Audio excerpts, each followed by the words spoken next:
we'll call the meeting to order. It's 5:15. We'll start with roll call. Tony Corpy. Here. Bruce Raboyne. Here. Roxanne Skogstad-Deach here. Recording in progress. Jennifer Baker. Here. Emily McGonigal. Here. Ted Saxton. Here. Joanne Smith. Here. Okay, Kevin Grover. Present. Mitch Erickson. There you are. Okay, let's stand for the Pledge of Allegiance. I pledge allegiance to the flag of the United States of America and to the republic for which it stands, one nation, under God, indivisible, with liberty and justice for all. Okay, and now I would like to have a motion to approve the agenda as presented. So moved. By Bruce, second. Second, Joanne. Joanne, all those in favor? Hang on. Oh, sorry. I have one correction to make, or it's just kind of a change on number 9 on the consent. We've changed the language. It had originally just had approved the hire of Kathy Amiot for this COVID. She was in a cook position. She is no longer doing the cook position, so we have to kind of accept that resignation and hire. We're doing it all together, but that was not Thursday or Friday, whatever day we released. We changed that, so I just wanted that noted. Otherwise, everything is as is. Okay. All those in favor? Aye. Opposed? Motion carried. Mitch, would you do your presentation now?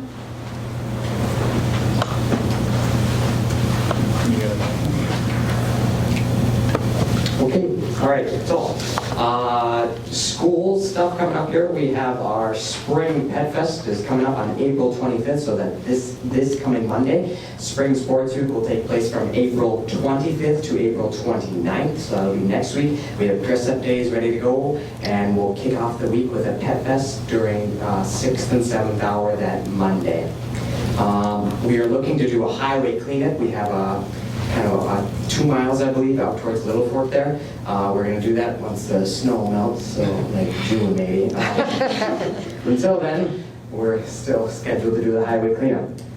We are planning for elections to roll out on the 25th, so next Monday, and students will have until May 11th at the end of the day to turn in those applications to join Student Council. We'll be looking for new members, and they just have to fill out a 10 question. It's pretty easy. They just got to fill out a form and then give us, answer some questions, and then we'll vote on them, and most of everybody gets it. We're always looking for new members, and What grade is that? 7th through 12th grade. So any 6th graders moving up into 7th grade can join Student Council. All right, so we will have online and paper copies too for people who want that.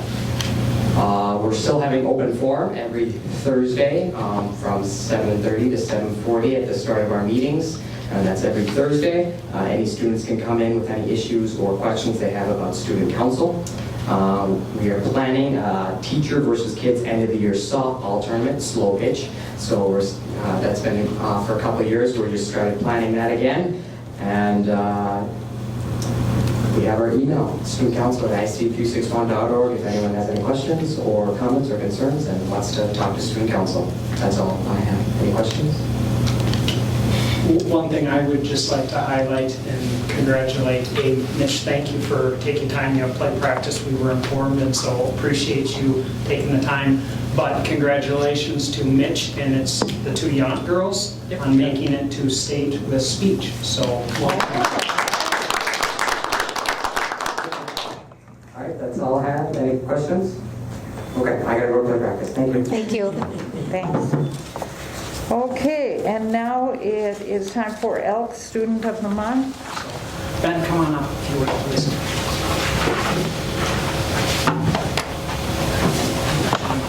You hold that.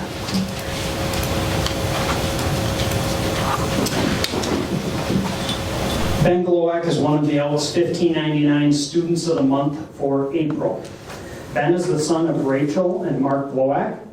Ben has taken many of the college and the school classes as a junior and senior. 2 years of CIS English, 2 years CIS Social, and a year of College in the Schools math. He will be leaving Falls High School with a good start on college credits, but more importantly, a well-prepared background that also includes high school courses like Spanish 1 and 2, chemistry, physics, and to round it off, he's taken many industrial arts courses to keep his schedule filled. Ben played football and hockey throughout his high school career and was a leader in both activities. Outside of school, he enjoys being in the outdoors, usually hunting and fishing. Following graduation at Falls High School, Ben plans to attend Vermilion Community College to continue playing football.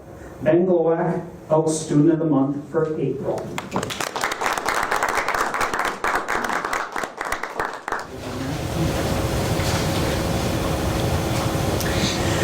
Jet Tomzak is one of the Elks 1599 Students of the Month for May.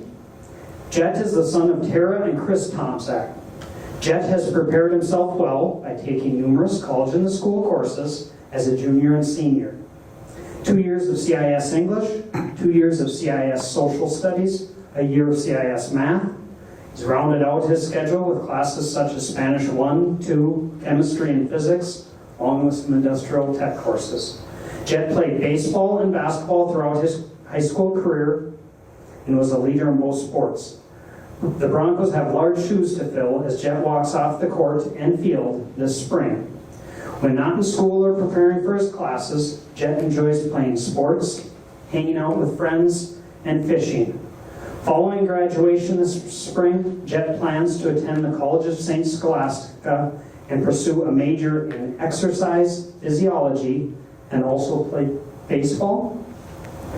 Jet Tomzak, Elks Student of the Month for May. I will mention to the board we have 4. There's 2 more we will do whether they come next month. But it was ironic. I would guess all 4 of them must have the exact same schedule day in and day out. They're pretty much all in the same CIS classes. You know, whether it was chemistry as a junior, physics, and so they're darn near identical. So congratulations to both. If we can take just a quick we'll pause, take a short we'll take pause. pictures, and I'll be right back. All right, we will resume our meeting, and we have a presentation by Taylor Blakeman. All right, hello. Thank you for having me do this short presentation today. My name is Taylor Blakeman. I'm with the American Lung Association, and I'm also partially funded through the statewide health improvement partnership. And so a lot of what I do is help with some community education around tobacco, and particularly around policy and some other resources. So just excited to be here with Beth and Janessa's in partnership with the Cape Coalition as well. So I'm hoping in this short presentation to just talk a little bit about some things that we've been seeing in the schools, or I guess not me, Janessa and Beth, and talk a little bit more about some of the data behind that, what the physical and mental health effects are, and then just end with some resources that I really hope you'll consider using. And so just going into the problem and what's happening, something that we're seeing in Falls High School is that there's been 15 tobacco violations that involve vape devices in the past school year. The bathrooms are a really big hotspot for vaping.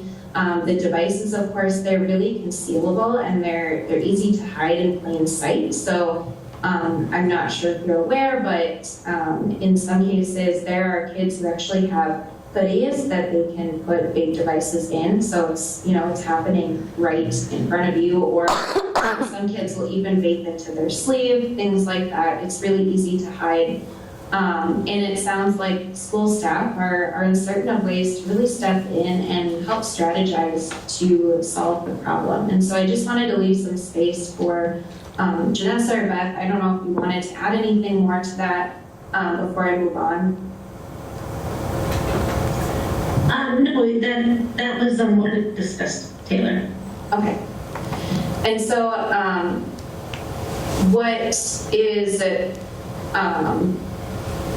this isn't an uncommon problem among schools in Minnesota. Unfortunately, we're seeing a really high use among 8th, 9th, and 11th graders. You can see that 1 in 4 11th graders were vaping in 2019, and among 8th graders, the use had just about doubled in the 3 years that this data was taken from the 2019 Minnesota Student Survey. In addition to that, we know that 3 of 4 Minnesota 11th graders don't even perceive e-cigarettes as dangerous, and we know that these perceptions can be really harmful when we think about indicators of students who are using. And we also know that adverse childhood experiences are actually linked to vaping, and if you're not familiar with ACEs, adverse childhood experiences are potentially traumatic events that can occur in childhood. So some examples of ACEs can include abuse, violence, or feeling unsafe. Children growing up in an environment with mental illness, substance use problems, or instability can all contribute to ACEs. And like I said, we know that all of those things are connected to vape use. From the sample of Minnesota students who reported using tobacco in the past 30 days, around half reported having 4 or more ACEs. And I wanted to show this just to say that there's a lot of layers underneath vaping that don't even necessarily, we know that kids are using them, we know that they're addictive, but also on top of it, there's these other layers to it as well. And so going past the data, what we know is also that vaping, as you can imagine, is really harmful to the health of young people, right? In this purple chart, you can see that there's all of these different chemicals and substances in e-liquids and in the vape devices themselves. And half of these I can't even pronounce. Propylene glycol, for instance, is an antifreeze. Acetone is a nail polish remover. Ethylbenzene inhibits pesticides. Formaldehyde is used for embalming dead bodies. Nicotine, of course, found in cigarettes, and rubidium in fireworks. And so this just really, I wanted to break it down a little bit further because sometimes there's this perception that e-cigarettes or vaping devices are just water vapor, when we know there's actually all of these really harmful chemicals in here that's going into the lungs of our young people. And so the other problem is that nicotine is actually really addictive. It can be harmful to the developing brain until about 25 years old. It can cause some difficulty in concentration, which, as you can imagine in the school setting, is not a good thing. It can cause behavior problems, memory challenges. It really puts users at risk for future addiction to other substances. And what I find most concerning about nicotine in particular and vaping is that the flavors that attract young kids to them, like cherry or vanilla or fudge, there's brownie flavored vapes. These all are actually masking the really high doses of nicotine that are in some of these. So, if you compare it to a normal pack of cigarettes, if you actually tried to smoke that whole pack of cigarettes, it would take a really long time, and each, putting down one cigarette at a time would really irritate the lungs, and it would just, you would obviously smell it. It really would be a lot more difficult. Whereas vaping, you're putting so much nicotine down in this really short amount of time, and when that happens, and you kind of go past a certain threshold that your body can handle for nicotine, we've heard of kids who have passed out because they've been nic sick, meaning they have way too much nicotine in their system, or they've thrown up, or in some extreme cases, they've been hospitalized. And so this is really, really concerning on that front. The other problem is that we know vaping is harmful to the mental health of young people. Sometimes, I think most times actually, students will use vape to help relieve some of their stress. If there's an upcoming test or a big football game, they're feeling really anxious about it, or maybe they're feeling depressed and think it's going to help. But in the long run, it's actually increasing that anxiety and depression. And it can also, because of the high concentrations of nicotine, if they have an hour or two between their hits of their vape, they can go into withdrawal, which is kind of why you're seeing these behavior problems, or maybe some other cases of irritation and lack of focus. According to a 2019 study, current e-cigarette users are actually tied to higher odds of having a diagnosis of depression. Vaping is also associated with a higher level of ADHD symptoms, and nicotine dependence is correlated with greater anxiety. So usually, generally it's great to promote tobacco treatment, not only for the health risks, but also for mental health reasons. And so I just thought I would share this video with you here quick, because I really think that this paints the picture a little bit better than even me just describing it.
Just to kind of end with, talking about all the physical, mental health problems. Really, I think part of the biggest end of the problem is that these devices are heavily marketed to youth by the tobacco industry. We know that the industry spends about $9.5 billion a year on marketing, and a lot of that is in the retail environment. About 80% of youth report exposure to e-cigarette ads, and these generally come through platforms like Instagram, TikTok, YouTube. They're really surrounded by it, especially on these different online platforms, as you can imagine. So really, when I get to the very basis or the very root of the problem, it's addiction. Kids are really addicted to these products. I don't know if you're familiar with what's called a Juul. It's essentially an e-cigarette device, and there's a little pod filled with e-liquid on top of it. But one of those little pods is about the equivalent of 1 pack's worth of nicotine. And there are kids who can vape up to 2 to 3 of those in a day. And that's a lot of nicotine. Kids are more addicted historically, I think, than they have been before. Just with the sheer amount, like I said, just the amount of nicotine that's in these different products. And so really what I'm hoping we can talk about today is just better ways to integrate education and treatment to really get at that problem of addiction, versus some of the actions that I think are more normalized or are more utilized in the past. For instance, what we consider punitive actions are monetary citation, use of law enforcement, expulsion, or out-of-school suspension. Generally, we have found these things to be ineffective. And, of course, at the American Lung Association, we very much promote the use of education and treatment when it comes to youth vaping. So a little bit more about why schools might want to consider implementing alternative to suspension is that generally we find that suspensions are counterproductive, because oftentimes, you'll catch a kid vaping, you'll send them out of school to out-of-school suspension, and then generally what they're still doing is vaping at home. And it's not really it's not really solving the problem. Research shows that students who receive 1 or more suspensions a year are more likely to experience mental health issues, use drugs and alcohol, and exhibit antisocial behavior. And we find that once they're addicted, it's incredibly difficult for them to quit. if you think about an adult using cigarettes who you might have heard before saying, oh, it's so hard to quit, it's no different for kids, right? And we have these expectations on them, but it's actually really challenging. And so this explains why addicted students, of course, you're gonna continue to catch them, or they might be repeat offenders because, we need to address the actual problem, which is that addiction. And so I just wanted to end by sharing resources that are available, and hopefully you'll consider using. Some don't know, but state law now actually requires that big curriculums are offered at least once in middle school and encouraged for high school. So there is a toolkit through the Minnesota Health Department. I think it's just called the MDH e-cigarette toolkit. And there's a bunch of different options for curriculums in there. There's messaging for parents, teachers, some fact sheets, and just a ton of other useful resources in there. The second one that I wanted to talk about was, educational programs that can be used sort of in lieu of an in-school suspension. So there's a lot of them, and there's a lot of free programs out there, but one of them is called In-Depth through the American Lung Association. This is a free interactive program that teaches students about nicotine dependence and how to establish healthy alternatives rather than, obviously, their addiction that got them in trouble in the first place. So what's really nice is that any school staff person can take the facilitator training, and generally how it works is there's 4 50-minute sessions that students will go through that can be kind of taken all at once or maybe 1 week at a time, however you want to break it up. And just to note too that I believe both Beth and Janessa are currently taking this right now or have completed it at this point. So it's a really easy program to use and to get trained in. And what's also, when we did a pilot program of this, some of the results that we got were that 60% of student participants reported that they were willing to quit using their tobacco product, which is usually an e-cigarette or a vape, after using the program. And then the last kind of resource that I wanted to talk about is that another thing that the district can do is really check your tobacco-free grounds policy. There's a lot of reasons that you might want to do this. One is to provide a more comprehensive definition of commercial tobacco products. So, over the years, there have been just a ton of different vape devices. And like I mentioned earlier, some of them now come in hoodies or they look like fidget spinners. There's so many different kinds. And so really checking to make sure that there's an updated definition, seeing if tobacco is prohibited both inside and outside the buildings, at off-campus or school-sponsored events, making sure that imitation tobacco products maybe are included in there. And of course, like we've really been talking about, making sure to include effective and holistic enforcement options for student violations that aren't out of school suspension or expulsion.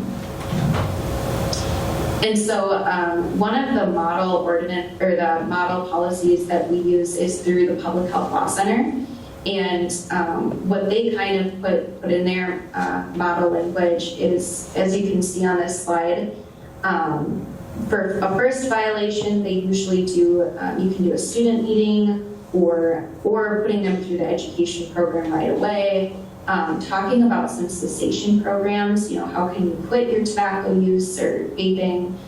And then the second violation typically looks very similar to the first, or I think most often schools will actually put the education program as the second offense.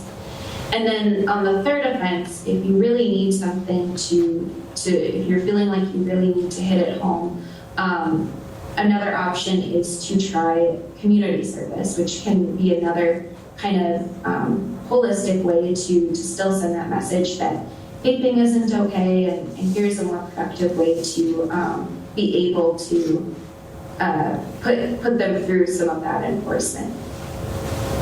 So that's a resource through the Public Health Law Center, and if you're interested in that, I can definitely help to go take a deeper dive into that. It's a couple of pages, but it's definitely a resource out there if you have an interest in checking your tobacco ordinance.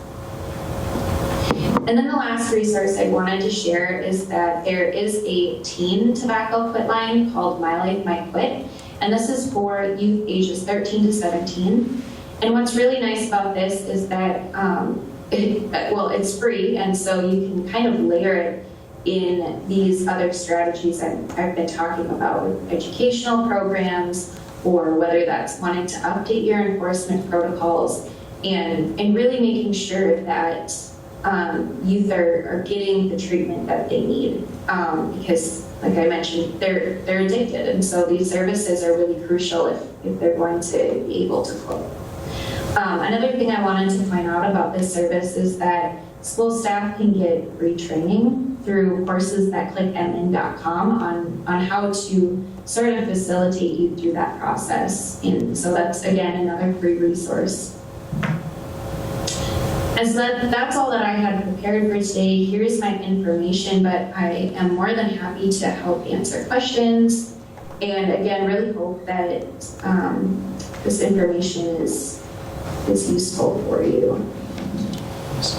Thank you, Taylor. I was wondering now, Taylor, I heard you say that there is an education requirement in our schools, so I just wanted to double check it. Are we doing that? Yep. Already. Okay. Thank you very much, Taylor. Thank you. Okay. And now we'll move on to public open forum. Is there anybody? If there's anyone online that would like to speak at open forum, if they can raise their hand, and then Stacy can promote them so that they can speak.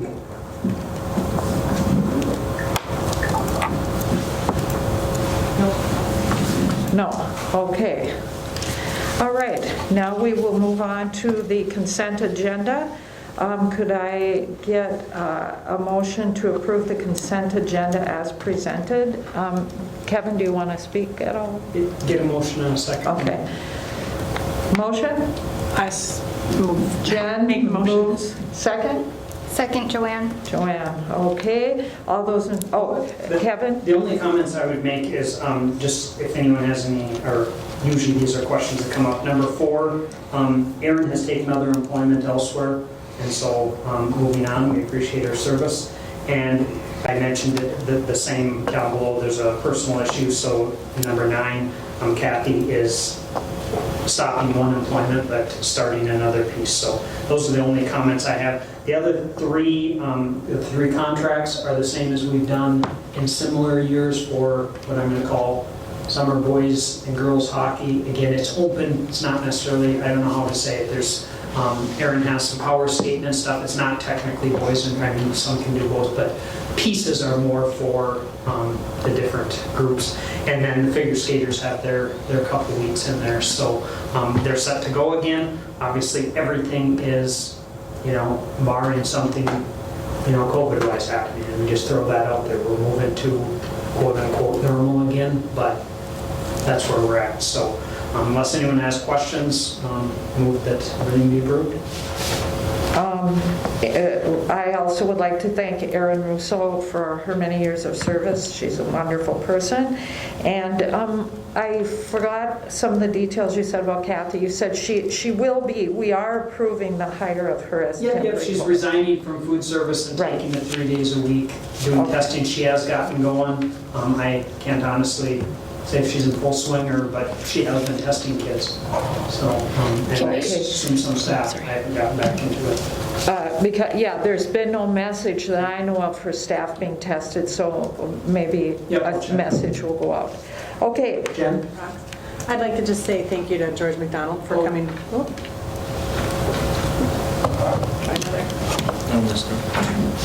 just wanted to say thanks to George McDonald for coming out of retirement and helping us again. Appreciate his work. I'm sorry, I have to go. Okay. All right. All those in favor? Aye. Aye. Opposed?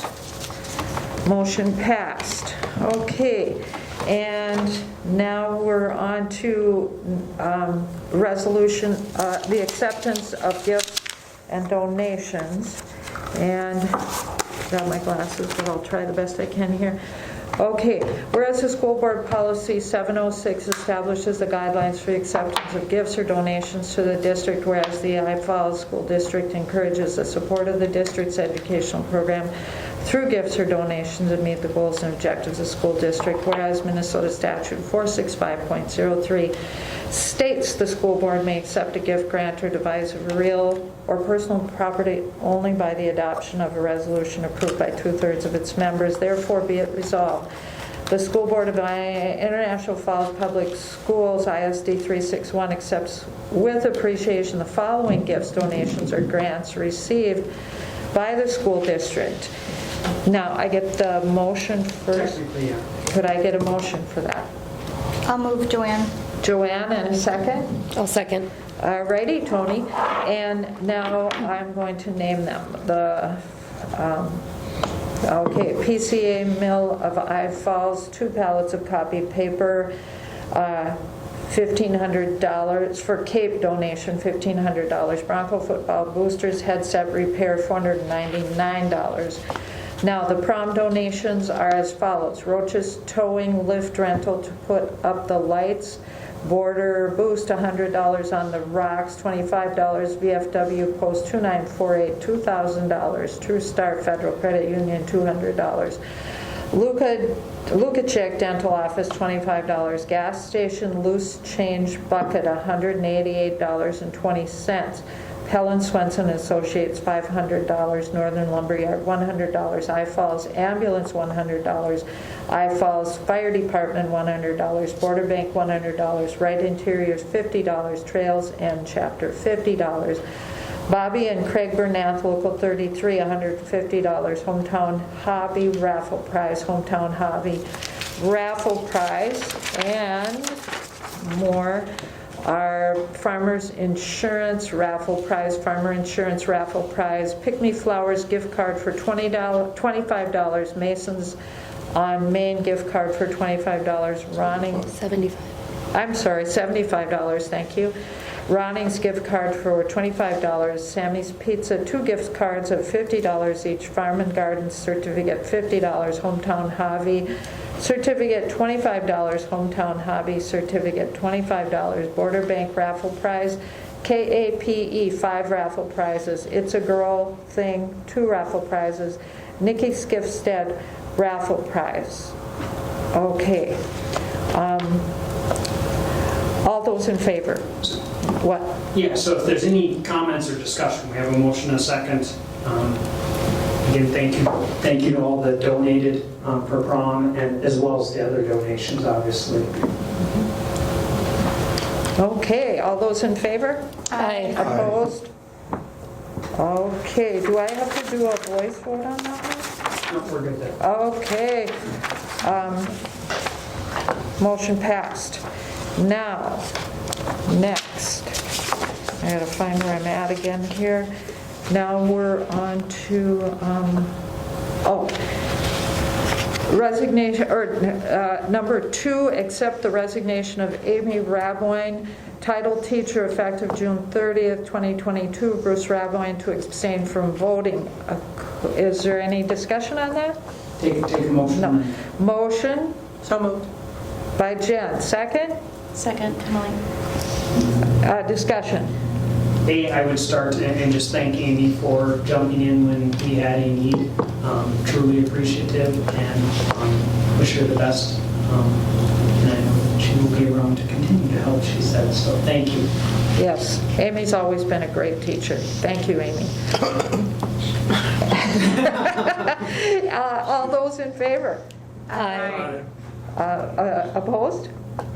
It passed. Okay. Number 3, resolution relating to the non-renewal of Kyle Schmidt, a probationary teacher at the end of 2021-22 school year due to loss of pupils, reduction in sections, and stranding of positions for the 2022-23 school year.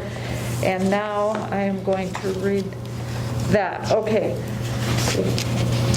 Whereas Kyle Schmidt is a probationary teacher in ISD 361, be it resolved by the school board of ISD 361 that pursuant to Minnesota Statute 122.8.40 subdivision 5 and the district master agreement, the teaching contract of Kyle Schmidt, a probationary teacher in independent district number 361, shall be non-renewed at the end of 2021-22 school year effective June 30th, 2022. Be it further resolved that written notice be sent to said teacher regarding the non-renewal of the teacher's teaching contract. Okay, now I lost myself. Did I get the first motion? No, we need a motion. Could I get a motion? So moved. Bruce, second? Joanne. Okay, now do I need voice vote? Yes, we should do roll call.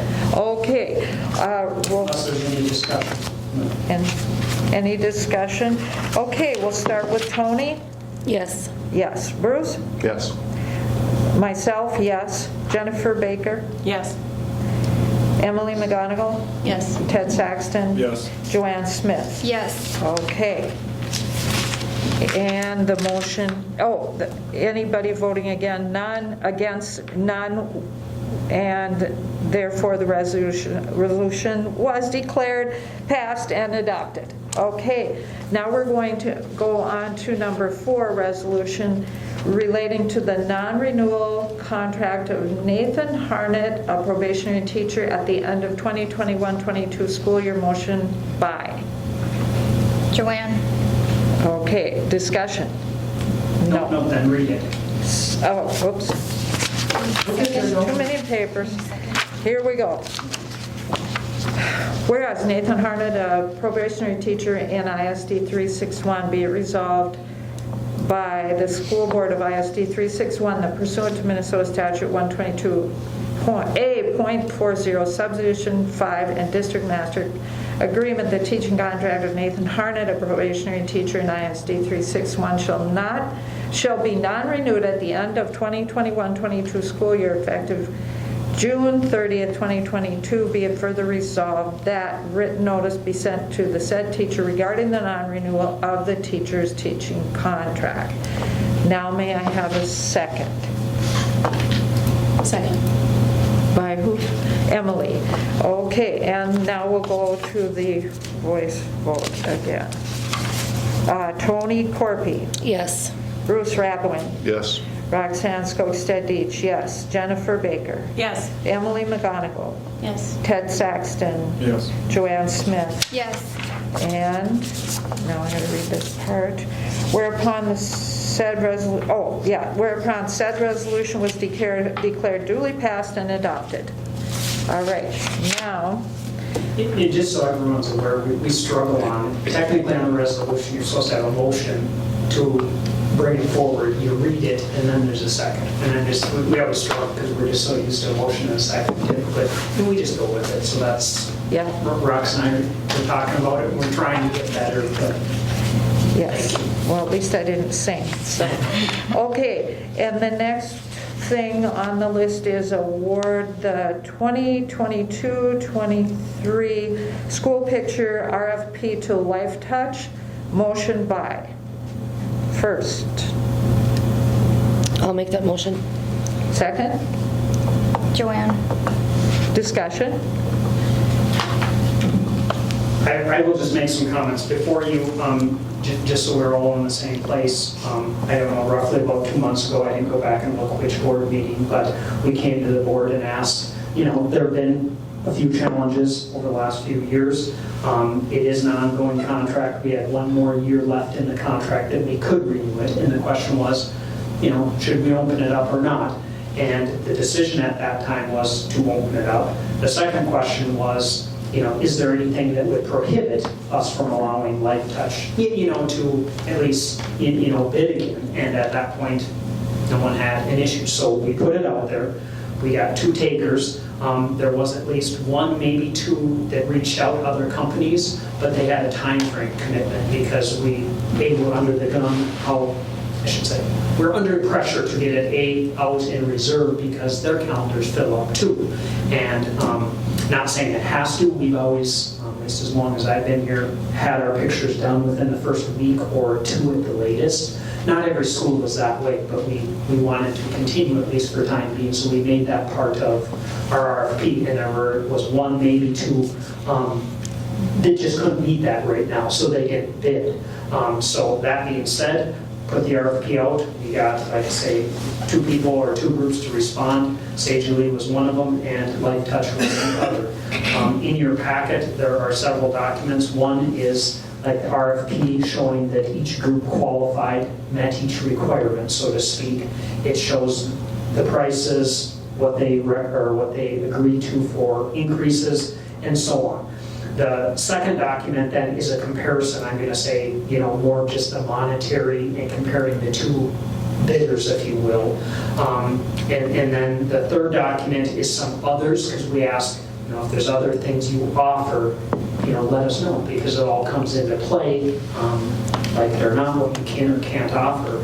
And then the fourth product, the fourth thing we asked for, we asked the Life Touch from last year, can you give us, what you actually sold, not who you sold it to, but its analysis somewhat of what was purchased from them. So those are the 4 documents, and the recommendation is to continue with Life Touch. If you look at price over the long haul, Life Touch is cheaper, less expensive. There are some extras. Price is a piece of it, but there's a variety of extras. And just looking at it, the administrative group feels that's the direction to go right now. If you look at I did it, again, we asked for 4 years, so in essence, there are 3 packages that we asked for bids. So if you want, there's 12 spots there, looking at a spot for each group. Life Touch was less expensive on 8 of the 12. There's a package D, I'm going to call it. They call it the basic package Life Touch is. It's an extra one. We also got that same one from Sage Lee. Life Touch was cheaper all 4 years on that one. And actually, if you look at package, what I'm going to call C and D, the 2 cheaper packages, those are the majority of what they sold. 359 packages of those last year. I think a total of 440. And so, looking at that, that's where we came from, or came to. The other piece is people still have the option. There are people that I talk to that definitely go to Sage. There's people that go to Jackie. I'm guessing there's people that go to Miranda, and I'm not sure who else is out there. And those are options, so I don't know if you have questions. More questions, discussion? No? Okay, all those in favor? Aye. Aye. Opposed? Motion passed. And now we will move on to the committee reports. Mitch has already done his. Melissa Tate? Whatever you want me to do.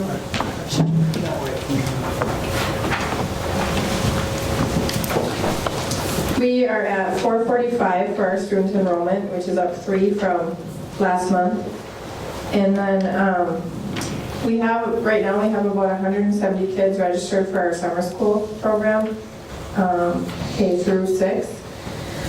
So that doesn't necessarily mean that all 170 kids will be there at the same time, but throughout the course of the summer, we have about 180 kids registered. So I'm working on building curriculum and planning for staffing for that.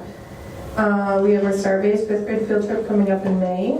We also have track and field day will be coming up, and we'll actually be doing that on May 27th. We will not be doing a picnic that day this year because we are going to do the track and field day that day. And then we have our carnivals coming up in May.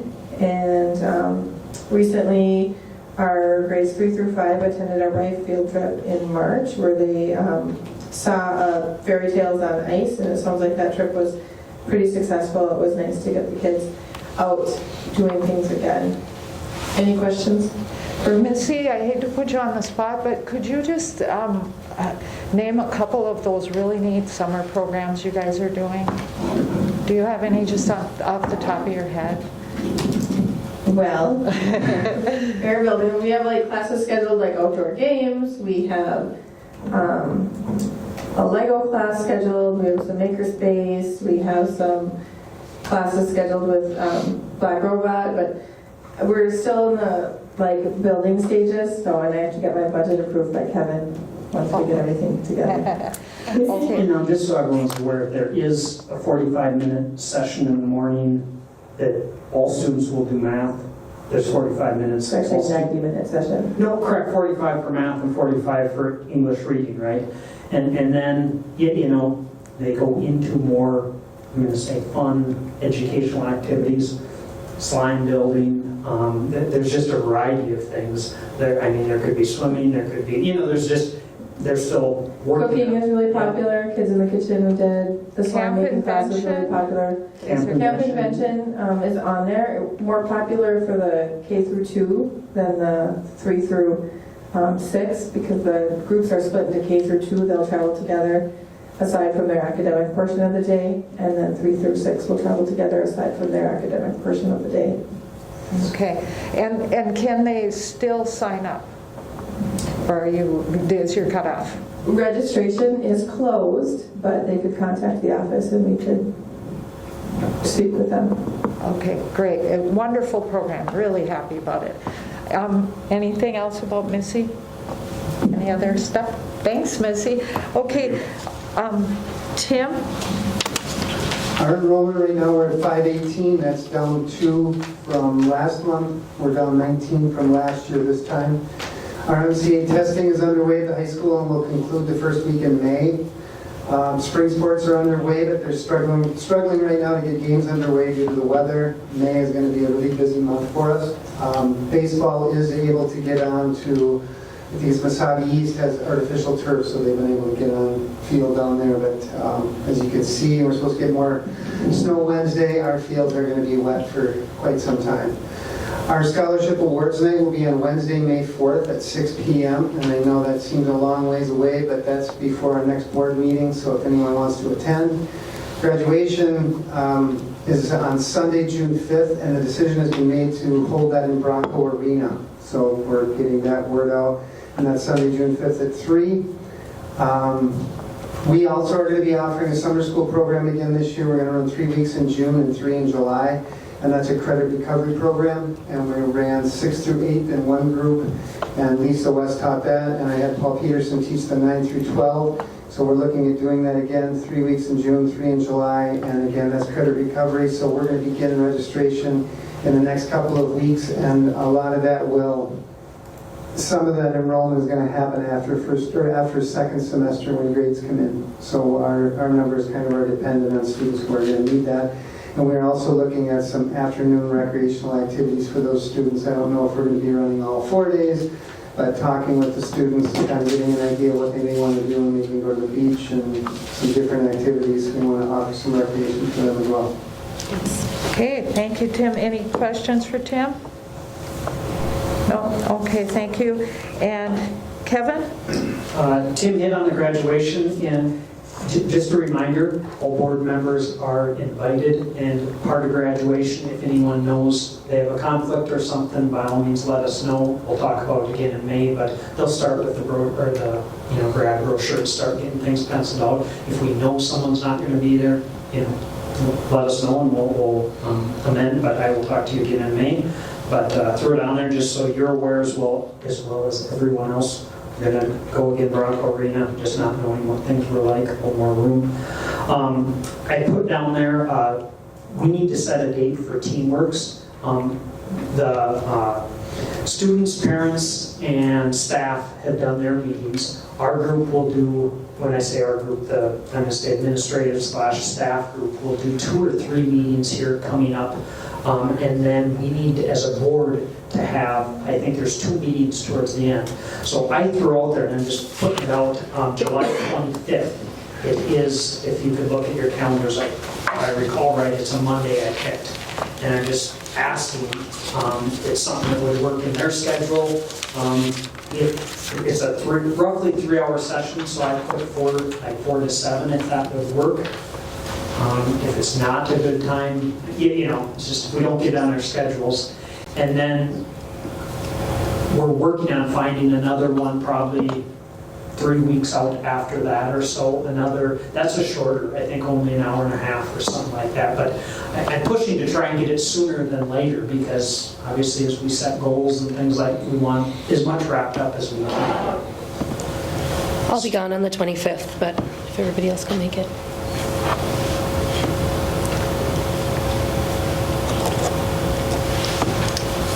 I'm good. Well, let's put it on then, and like say, and I don't say that, I mean, I feel bad tomorrow, but I don't know how else. I might be back at that time. I'm just out of town that weekend. Let's put it on our calendar. If something drastically comes up, we have a ton that can't make it, we would change it, but, so. Is it possible for her to attend Zoom if she, was it a way that would happen, or if any of us? I don't know why we couldn't, I don't know, again, like you say, I don't know what we're doing in those, that is just the board and myself, and, it's obviously open to the public type deal, but for the most part, I don't know if he's gonna have us doing, or they're gonna have us do group work, or what, So, but yeah, we can surely work through whatever is possible. I wanted to quick do, I'm going to call it a schedule overview as far as just so you're in the loop as much as we know at this point. Obviously, where we are in the process, we approved some sections and stuff last month. We took the reductions that we need right now. We do have the social studies position posted. I'm just going to run through some stuff just so you're in the loop here. Part of the, I'm going to say, stranding in the puzzle and how things work out in general. Charlie Anderson, which is teaching computers, actually ends up back in this building full-time, which I'm going to say is a good thing for him, not traveling. Mr. McDonald, we have that course or those classes. We have posted it, and we're looking for alternatives. We do actually have an internal person that's not licensed but is interested. So we do have some options because obviously a concern is to lose, those courses. The odds of finding another licensed person, meaning actually having industrial tech for 5/11, whatever that comes out to be, is going to be a challenge. But if we can get someone, that is a licensed teacher, we can most likely get a tier license and work through that process. Now, that being said, it's going to be tough then, the challenge is to find someone to fill that position, if it's easier, type deal. So we're working through options to not lose, if you will, all of those. So I'm just keeping you in the loop. We're working on the puzzle, but Mr. Rolando, because he lost a biology section, he ended up in, lost a section of something, ends up in a study skills class to remain whole. Rosa Christensen ends up with a 6th grade reading and then the math reading, the reading portion of that grade class for 6th graders. One piece that is new, and I don't know if you are in the loop or not, Mr. Loak had asked to move from out of the dean position, and working with the union for that to happen. If there was someone interested and we could make it work in a, I'm going to say, fairly pain-free, it's not pushing someone out, we would work with them. And Mr. Everson opened it up, and actually Mrs. West has volunteered. Whether you know it or not, she went back and got her administrative license in the last couple of years or whatever, so it's actually a good fit.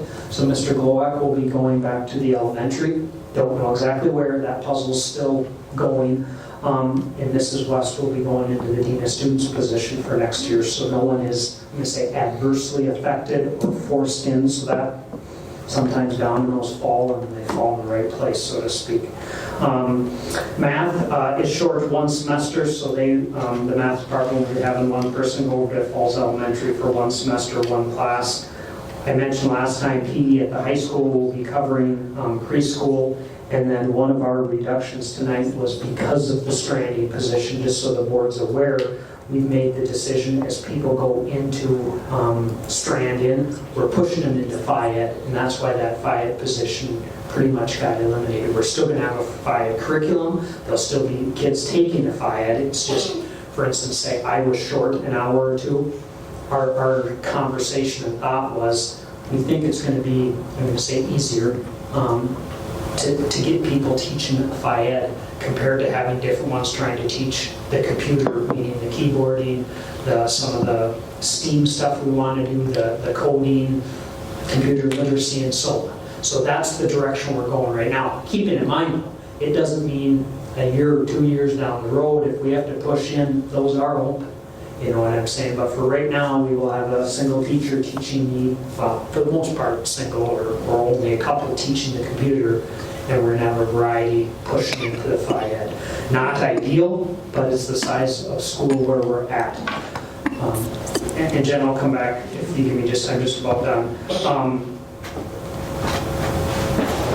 I guess that's where we're at as far as we're still working on exactly where and where everyone's going to be elementary. That everyone has positions, but what I'm getting at is it's not out if who's teaching third grade, who's teaching for all those pieces. So I don't have, and we're not going to open that can tonight, but for the most part, the reductions are done as far as we know right now, and it's finishing the puzzle and getting everyone the high school schedule put together. And like I say, moving forward, we're working on, like I say, those 2 family home interventionist positions, still working with the state. As frustrated as I am, we're still working with them. We're going to get there. It's just making sure everything is right so that we don't do something and then find out, 4 months down the road we're wrong. So, questions? Yeah. So will you tell me, Mr. Harnett was not non-renewed, and there is a social studies? That position is being filled. Okay, that was just my question. And then, was there some agreement with the city to have an officer here more often? We've had conversations. We're not in any financial agreement. Our doors, and in fact, we met, there's an officer, they're interested, they've hired, he's an employed person that they would like to start transitioning to take over Dane. Dane has been our juvenile officer, Dane Olson. They have a new replacement, and again, our doors are always open. Dane's in here, not a lot, but the invitation is open for that person as well. And I apologize, I can't think of his name. I just went blank on it. But they're in a transition. Dane and him were in and met with all of us, individually, so to speak. They're kind of job shadowing, if that's the right word, as they transition. I did meet with Mr. Koscheck last week again when he brought him over to introduce. And like I said, it's just like Dane's invitation. He can come anytime. He does come in and deal with our juvenile issues, but we're not into any contract, if that's what you're asking. And we've opened that option up for any of the officers, but let's be honest, they don't have spare time, if that's the right word. But if they ever wanted to come hang out during lunch or whatever, that offer's always been open to try and build. Was Dane sometimes coming over? Occasionally, I mean, not a ton. I mean, he stops in, don't get me wrong, like each week when he's on shift, yeah. I mean, unless it ends up being like Thursday, Friday nights and Saturday, Sunday, days, then he's not going to stop in. But if he's on session, he will stop in and, I'm going to say, deal with stuff that needs to be dealt with, may hang out, but not a ton. That is a hope that Mr. Koscheck has, that this person can, what I'm saying, not get, kind of like we talk about, you get pulled away from what you want to do. He would like him spending 8-10 hours a week with juvenile activities. Whether it ends up working or not, time will tell. It just as life gets busy and their jobs get busy. But so anyway, the invitation's open, but either way, we're switching to who the juvenile officer is. Okay.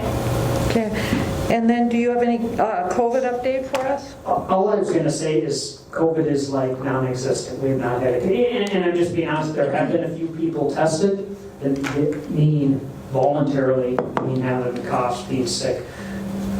Our COVID numbers have not Like I mentioned, Kathy is getting back. I haven't gotten an update, but has been in the elementary and back at the high school doing student testing. I will get more information and get it out to those of us as adults that have, prior, if you so desire. Do you still have the dashboard running? Yeah, but like you say, if you look, it's probably, I didn't look, 3 weeks, 4 weeks, of just zeros. I mean, it's just, and again, I'll be honest, there are some pockets. I think there were 2 in St. Louis County where they were having, I'm going to say, pop up, as of Thursday, because I was on a call with the soups and the healthcare people, and yeah, it's not gone. It is still around. So, but knock on wood, the numbers are low, 0 here that we know of. The only other thing I was going to mention, and again, I just wanted to thank, and again, not going to name groups, but prom, there were quite a few volunteers. I think the kids had fun and stayed for post-prom. I mean, I thought that, again, short window, they did an exceptional job pulling it together. I thought it was very well done. And as far as I know, not major problems, which is obviously a good thing. I did come in and help tear down, and then went over to post-prom for a couple hours, and it was just kids having fun. I mean, there's, to be honest, I don't know what you call them, but they had these balls they rent that you get in, and you're supposed to, I think, play like, I call it boot hockey or something.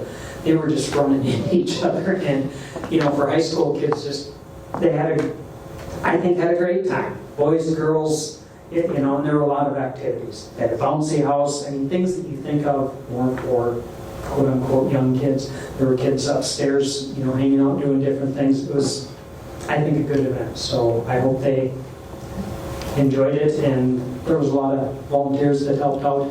They did pulled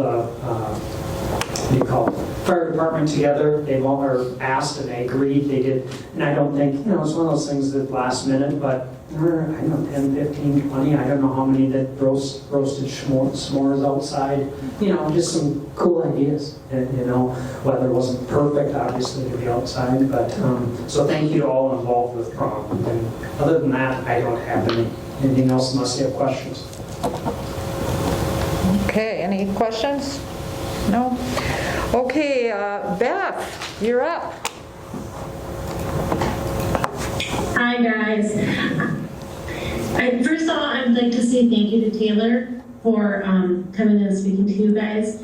Janessa and I will be speaking to administration about that educational piece.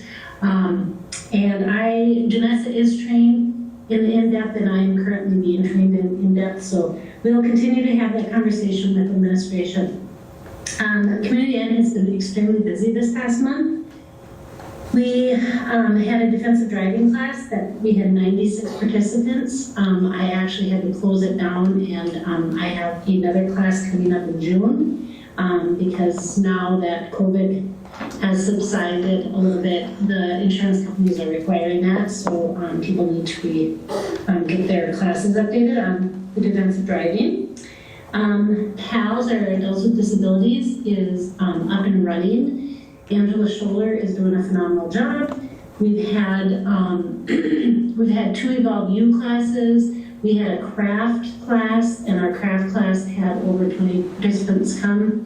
And it's just been really good to see them back in our building and enjoying themselves. We have bingo coming up for our next activity, and the PALs have been very insistent that we throw a prom, and Angela and I didn't know if we would have the time to do it, but we have decided that we will do a spring prom in June for them.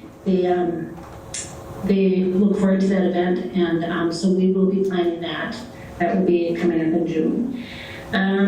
We have some upcoming classes. We have a ceramics class coming up in May and June.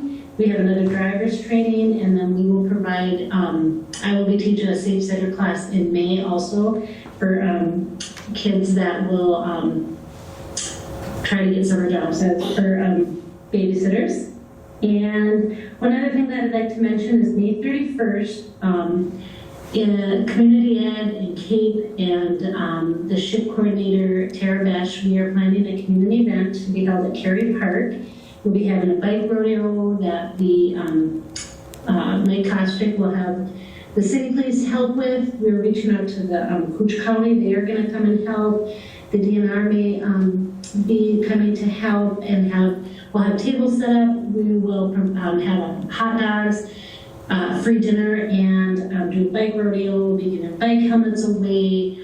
Just trying to end this very long winter that we've had with a community event. So the week prior to that, Janessa Blasky and I will be taking a group of kids over to do our annual Carrie Park cleanup. So we'll do a cleanup before we do the community event. So lots of things coming. Today, Angela Scholler met me at the school and we went through our community ed room that is upstairs and found a lot of treasures in there. And we kind of did a good inventory of all the stuff that we have and what we will need to be doing upcoming events. So I'm happy to have that task done and have old paint and whatnot thrown away and have a clean room for the COVID tester to come in now. She does it in there. So we're busy doing that today. That's all I have. Questions for Beth? No? Beth, I'd like to thank you too. My residents from the group home are extremely happy that PALS has started, so thanks. Okay, and now we are on to, community ed. Any info? The agenda's up there, you can look at it. There were only Beth, I, and Mr. Early, but you can look at the meeting, and most of what she just talked about is what was highlighted there, so. Okay, and the advisory board, all that is inclusive, I assume. Recreation Commission?